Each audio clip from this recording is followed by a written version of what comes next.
Hello dear friends, you are most welcome study with PN Sharma. Dear friends, आज हम discussion करेंगे अपना जो पिछला लेक्चर था वहाँ पर हमने छोड़ा था आपातकाल के समय केंद्र राज्यों पर क्या प्रभाव पड़ता है। यहाँ तक हमने पूरा डिस्कशन कर लिया था। अब हम नेक्स्ट बढ़ते हैं, हमारे संविधान की और क्या विशेषता है। हमारे संविधान में त्रिस्तरीय सरकार की प्रावधान किया गया है। पहले द्विस्तरीय था, लेकिन 1992 में इसको स्थानीय जो सरकार है उसको भी जोड़ दिया गया। त्रिस्तरीय सरकार मीन्स हमारे यहाँ केंद्र सरकार है, हमारे यहाँ राज्य सरकार है और स्थानीय सरकार भी है, जैसे पंचायत और म्यूनसिपलिटीज। तो म्यूनसिपल जो कॉरपोरेशन है, उसके अलावा पंचायतें हैं। ये जो स्थानीय सरकार था ये 1992 में मुरारजी देसाई सरकार के द्वारा नरसिम्हा राव सरकार के द्वारा लाया गया था। इसके लिए 73rd संविधान संशोधन, जिसमें संविधान में 9वां भाग और 11वीं अनुसूची जोड़ी गई, पंचायतों का प्रावधान किया गया और 74वां जो संविधान संशोधन था उसके द्वारा 9A जोड़ा गया, 12वीं अनुसूची भी जोड़ी गई और ये नगरपालिका से संबंधित मीन्स म्यूनिसिपलिटीज एंड यहाँ पर क्या है पंचायत। PM से याद रखना कि 73वां 74वां संविधान संशोधन किससे संबंधित है, पंचायत और नगर पालिका। संविधान के भाग और विषय अब ये देखते हैं, सिंपल सा याद रखना। संविधान में जो प्रथम भाग है संविधान का पार्ट 1, उसमें राज्य और संघ के क्षेत्र, सेकंड में नागरिकता, थर्ड में फंडामेंटल राइट्स, फोर्थ में DPSP, 4A में फंडामेंटल ड्यूटीज, फिफ्थ में यूनियन गवर्नमेंट, सिक्स में स्टेट गवर्नमेंट और जो 9th नंबर का उसमें पंचायत। और बाकी जो हमने देखा था 9A वो भी याद रख लेना। ये सिंपल से याद रखना, कभी डायरेक्टली स्टेट PCS में मिलाने के लिए दे सकता है। जो नवे संविधान के भाग हैं जो हमने जोड़े हैं वो कौन कौन से जोड़े हैं। एक हमने जोड़ा है 4A, 9A, 9B and 14A। जो 4A है इसके द्वारा हमने 42वें संविधान संशोधन के द्वारा फंडामेंटल ड्यूटीज जोड़ी गई थी। 9 जो A है उसमें हमने 74वें संविधान संशोधन के द्वारा नगरपालिका जोड़ा। 9B उसमें सहकारी समितियों को जोड़ा 97 संविधान संशोधन के द्वारा। और 42वें संविधान संशोधन के द्वारा जो नया जो 14A जोड़ा गया वो अधिकरण मीन्स ट्रिब्यूनल्स, उनके लिए प्रावधान जोड़ा गया। ट्रिब्यूनल्स क्या होते हैं, जो हमारे जो केंद्र जो सुप्रीम कोर्ट, हाई कोर्ट है, जो कोई पर्टिकुलर निर्णय देते हैं, इनमें वाद विवाद होता है, पूरा प्रोसीजर चलती है, उनके अलावा कुछ सेम वैसी ही प्रोसीजर इनमें फॉलो की जाती है ट्रिब्यूनल्स में। सहकारी समितियां होती क्या है, जहां पर लोग आपस में मिलकर कोई कमेटी बनाते हैं और आपस में मिलकर काम करते हैं। 97 संविधान संशोधन के द्वारा 2011 में सहकारी समितियां थी इंडिया में, उनको संवैधानिक दर्जा दिया गया। मीन्स उनको संविधान में पर्टिकुलर एक संविधान संशोधन के द्वारा इंक्लूड किया गया। सहकारी समिति जो है उसको गठित करना मौलिक अधिकार बना दिया गया। मीन्स कोई भी अब सहकारी समिति बना सकता है आर्टिकल 19 के तहत।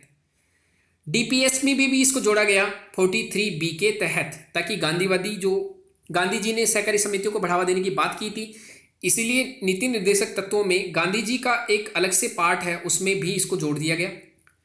नया भाग संविधान में जोड़ा गया 9B, आर्टिकल 243ZH से लेकर आर्टिकल 243ZT। ये कोई मतलब नहीं, इसको मत याद करना। अंतरराज्यीय अगर सरकारी समिति बनेगी तो इस पर कानून केंद्र बनाएगा। मीन्स ऐसी कोई सहकारी समिति जिसमें एक से ज्यादा राज्य अगर शामिल है। अगर अन्य सहकारी समिति जो राज्यों में चल रही है उन पर कानून कौन बनाएगा, राज्य सरकार। इतना सा थोड़ा याद रखना। संविधान की आलोचना किस आधार पर होती है। उधार का संविधान है हमारा, ऐसा कहा जाता है कि हमने कई जगह से उधार कर लिया, लेकिन ऐसा नहीं है, हमने अपने अनुसार उसमें चेंज भी किया है। 1935 की कार्बन कॉपी है। मीन जो प्रावधान 1935 के जो एक्ट था उसमें थे वही इसमें है, ऐसा भी नहीं है, हमने काफ़ी प्रावधान नए जोड़े हैं। गांधीवाद से दूर, हाँ ये थोड़ा सा था, लेकिन बाद में DPSP में हमने इसको शामिल किया था। महाकाय आकार बहुत बड़ा आकार है और वकीलों का स्वर्ग इसको कहा गया है कि बहुत सारे वकील इसको बनाते समय थे, इसलिए इसकी आलोचना होती है, लेकिन ये सभी सही नहीं। अनुसूची 12 जो अनुसूची, इनको जरूर देखेंगे। UPSC 2019 में 2 क्वेश्चन डायरेक्टली पूछ लिए गए। अनुसूची 9th भू सुधार कानून से संबंधित और अनुसूची 5, इन दोनों से संबंधित कानून मीन्स UPSC 2019 में क्वेश्चन पूछा डायरेक्ट। उसके अलावा भी पहले भी क्वेश्चन पूछा है, अनुसूची 10 से भी क्वेश्चन पूछे हैं, 11 12 भी से भी क्वेश्चन पूछे हैं, 5 6 से डायरेक्टली क्वेश्चन पूछ लिए गए, 4 से भी क्वेश्चन पूछ लेते हैं, तो ये भी इंपॉर्टेंट है। तो फर्स्ट जो अनुसूची है उसमें राज्यों के नाम और उनका न्यायिक क्षेत्र कितना होगा, साथ में जो संघीय क्षेत्र है उनका कितना बड़ा राज्य मीन्स कितनी बाउंड्री होगी, ये सभी हमारी प्रथम अनुसूची में है। दूसरी अनुसूची में वेतन भत्ते और विशेषाधिकार है। तीसरी अनुसूची में शपथ है। तो इन दोनों को कैसे याद रखोगे, सबसे पहले तो याद रखना कि यहाँ पर लास्ट में जब जाओगे 11-12 में तो पीएम से याद रखना, पंचायत एंड म्युनिसिपैलिटीज। यहाँ पर फर्स्ट में हमेशा राज्य का नाम आएगा, राज्य का न्यायिक क्षेत्र होगा, क्योंकि राज्य नहीं होगा तो आगे अनुसूचियाँ क्या करेगी। सेकेंड थर्ड को कैसे याद रखना है कि वेतन जितने भी हमारे यहाँ पर वेतन जितने भी लोग हैं, जैसे राष्ट्रपति है, उसके बाद उपराष्ट्रपति है, चाहे चेयरमैन हो, डिप्टी चेयरमैन हो राज्यसभा लोकसभा का, कैग हो, इन सभी के वेतन भत्ते यहाँ पर फिक्स किए गए हैं। शपथ जो राष्ट्रपति, ये सब शपथ कैसे लेंगे, तो इसको इसलिए याद रखना कि शपथ से पहले ही लोग डिमांड करने लग जाते हैं पैसों की, इसलिए पैसा पहले आ गया उनके लिए। फोर्थ में राज्यसभा की सीटें, ये याद रखना, ये सिंपल सा आ जाएगा कि राज्यसभा में सीटें किस राज्य के लिए कितनी होगी, ये किस में है, फोर्थ में। फिफ्थ एंड सिक्स को कैसे याद रखोगे, फिफ्थ में ST SC, बस इतना सा याद रखना। सिक्स्थ में ST याद रखना ATM मशीन के साथ, means ST area, scheduled tribal area, Assam, Tripura, Mizoram and Meghalaya ATM machine. Manipur इसलिए नहीं क्योंकि मणिपुर का मतलब क्या हो रहा है, वहाँ पर एक तरह से हम देख रहे हैं कि मणिपुर मीन्स मनी, उसके पास पहले ही पैसा ज़्यादा है तो जरूरत नहीं है उसको 6 शेड्यूल का। फिफ्थ शेड्यूल में SC SC एरिया दोनों एक साथ आते हैं, जिनमें प्रशासन का नियंत्रण राष्ट्रपति के द्वारा किया जाता है या पर्टिकुलर राज्यपाल के द्वारा किया जाता है, और इन एरिया को डिसाइड कौन करता है, राष्ट्रपति। जो 7th शेड्यूल है उसमें संघ, राज्य और समवर्ती सूचियों को इंक्लूड किया गया है, अवशिष्ट शक्तियों को किसको दिया गया है, केंद्र को। 8वें में भाषाएं, 22 भाषाएं। 9th में भू सुधार कानून जो 51st कॉन्स्टिट्यूशन अमेंडमेंट एक्ट के द्वारा लाया गया था नेहरू जी के काल में। 10वीं जो दल बदल अधिनियम है वो ये 52वें संविधान संशोधन द्वारा लाया गया था 1985 में, ये भी याद रखना। दल बदल ये राजीव गांधी के समय लाया गया था। 11वीं एंड 12वीं ये याद रखना 1992, पंचायत एंड नगर पालिका दोनों याद रखना।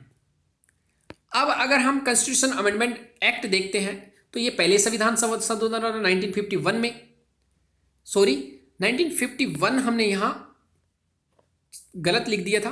फर्स्ट आप याद रखना 9 जो शेड्यूल आया था वो कब आया था, 51 में पहला संविधान संशोधन।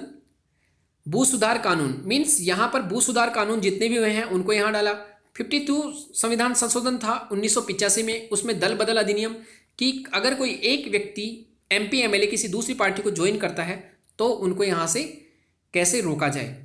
11वां एंड 12वां, 73वां, 74वां संविधान संशोधन, पंचायत, और यहाँ 29 विषय, यहाँ पर 18 विषय। यहाँ से यूपी PCS में डायरेक्टली क्वेश्चन पूछ लिया था कि कितने विषय हैं, तो याद रखना। 8वीं अनुसूची, हमको ये सब ज़्यादा याद रखने की जरूरत नहीं है कि कौन सी भाषाओं को कब जोड़ा गया। यहाँ पर थोड़ा कोर्स करेक्शन की भी जरूरत है, मैंने अभी तक किया नहीं, थोड़ा सा यहाँ गड़बड़ हो गया है। इतना सा याद रखना कि 21वां संविधान संशोधन द्वारा सिंधी जोड़ी गई थी। 71वां एंड 72वां, यहाँ पर शायद ये इंटरचेंज हुआ है, इसको एक बार आप खुद बुक्स में देखना, लेकिन इतना सही है कि 21वां, 71वां और 52वें 92 संविधान संशोधन द्वारा इसमें संशोधन किया गया था। ये सभी टॉपिक्स हमने आज डिस्कशन किए हैं चैप्टर में। संविधान के स्रोत ये जल्दी से देख लेते हैं हम। USSM ने फंडामेंटल राइट्स, न्यायपालिका की स्वतंत्रता, न्यायिक समीक्षा, जुडिशियल रिव्यू, राष्ट्रपति का पद, उपराष्ट्रपति का पद से हटाने की प्रक्रिया, चाहे सुप्रीम कोर्ट, हाई कोर्ट का जज हो, जिसको हम कैसे उठाते हैं, half total 2/3 present and vote, means total का आधा और अलग से 2/3 बहुमत। राष्ट्रपति के लिए एक महाभियोग लगता है 2/3 टोटल, जो टोटल स्ट्रेंथ है राज्यसभा लोकसभा की उसका 2/3 टोटल का, तब जाके राष्ट्रपति हटेंगे, अदरवाइज नहीं हटेंगे। ये सभी USA से लिए हैं। ब्रिटेन से हमने संसदीय शासन, रूल ऑफ लॉ मीन्स विधि का शासन, एकल नागरिकता, विधायी प्रक्रिया मीन्स लॉ मेकिंग कैसे होगा हमारे संसद में, मंत्रिमंडलीय शासन, द्विसदन, और स्पीकर का इंस्टीट्यूशन मीन्स स्पीकर का कार्यालय कहाँ से लिया हमने, ब्रिटेन से। गवर्नमेंट ऑफ इंडिया 1935 से हमने क्या क्या लिया है? संघीय तंत्र, फेडरल सिस्टम, राज्यपाल का कार्यालय। देखो राज्यपाल का कार्यालय हम कहाँ से ले रहे हैं? 1935 से। लेकिन अगर राज्यपाल की नियुक्ति किसके द्वारा होगी तो वो हम कहाँ से लेंगे? कनाडा से। न्यायपालिका, अगर न्यायपालिका की स्वतंत्रता की बात करें तो वो हम ले रहे हैं यूएसए से। लेकिन न्यायपालिका का कार्यालय हम कहाँ से ले रहे हैं? 1935 से। आपातकालीन उपबंध, आपातकालीन उपबंध हम 1935 से ले रहे हैं, जबकि आपातकालीन उपबंधों का नेशनल इमरजेंसी के समय स्थगन ये हम कहाँ से लेंगे? रसिया से, जर्मनी से, जर्मनी से। प्रशासनिक उपबंध भी हम कहाँ से ले रहे हैं? 1935। कनाडा से हम क्या ले रहे हैं? Quasi federal system. अगर फेडरल सिस्टम की बात करें, संघीय तंत्र की, तो हम कहाँ से ले रहे हैं? 1935। लेकिन अर्ध संघीय की बात करें, मीन्स सशक्त केंद्र के साथ संघीय व्यवस्था, तो हम कहाँ से ले रहे हैं? कनाडा से। रेजिडुअल पावर मीन्स अवशिष्ट शक्ति केंद्र के पास हो, ये हम कहाँ से ले रहे हैं? कनाडा से। केंद्र के द्वारा राज्यपाल की नियुक्ति, ये भी हम कनाडा से ले रहे हैं। और सुप्रीम कोर्ट की परामर्शी न्याय निर्णय की शक्ति, ये भी हम कहाँ से ले रहे हैं? सुप्रीम कोर्ट से। एक कॉन्सेप्ट क्लियरिटी याद रखना, न्यायपालिका अगर उसकी स्वतंत्रता की बात करें तो यूएसए से ले रहे हैं, कार्यालय की बात करें तो 1935। इमरजेंसी प्रावधान हम 1935 से ले रहे हैं। अगर इनकी स्थगन की बात को तो हम कहाँ से ले रहे हैं? जर्मनी। राज्यपाल की नियुक्ति की बात करें तो कनाडा। अगर राज्यपाल के कार्यालय की बात करें तो 1935। फेडरल की बात करें तो फेडरल में संघीय व्यवस्था 1935। अर्ध संघीय हम कहाँ से ले रहे हैं? कनाडा से। ये सभी याद रखना। पीछे इंडेक्स को पढ़ने का एक तरीका होता है, यहाँ पर इंपॉर्टेंट पॉइंट्स लिख लेना है, लास्ट में जो रहता है उसमें केशवानंद भारती वर्सेज केरल राज्य 1973, बेसिक स्ट्रक्चर ऑफ कॉन्स्टिट्यूशन, जो मूल ढांचे का सिद्धांत था वो इसी के द्वारा आया था। जम्मू कश्मीर का स्वयं का संविधान था और विशेष दर्जा था 370, लेकिन ये तो अब दुखदायी घटना हो गई है, 370 अब हट चुका है कुछ लोगों के लिए, सभी के लिए नहीं, बट ये बहुत अच्छा एक स्टेप था गवर्नमेंट ऑफ इंडिया के द्वारा। वेस्टमिनिस्टर मॉडल, लंदन और ब्रिटिश, सबसे ज़्यादा 370 हटाने से दुख हुआ है। छोड़ो ये सब बातें, थोड़ा कंट्रोवर्शियल है, so I doesn't want to speak on this topic. Westminster model London British संसद के द्वारा, तो वेस्टमिनिस्टर लंदन में ब्रिटिश संसद यहाँ स्थापित है। संपत्ति का अधिकार, यहाँ इंपॉर्टेंट याद रखना, संपत्ति का अधिकार आर्टिकल 31 में था, फंडामेंटल राइट, उसको 44th संविधान संशोधन के द्वारा हटा दिया गया 1978 में। तो भाग 12 में अब इसको 300A के तहत कानूनी अधिकार बना दिया गया। मीन्स पहले क्या होता था, अगर आपकी संपत्ति को छीन ली तो आप सुप्रीम कोर्ट, हाई कोर्ट में जा सकते थे, लेकिन अब अगर आपकी संपत्ति को छीनेगा कोई भी तो आप लोअर कोर्ट्स में जा सकते हो, आप अपना मुकदमा लड़ सकते हो। लेकिन पहले हमको क्या था, direct supreme court, high court में जाने की अनुमति थी।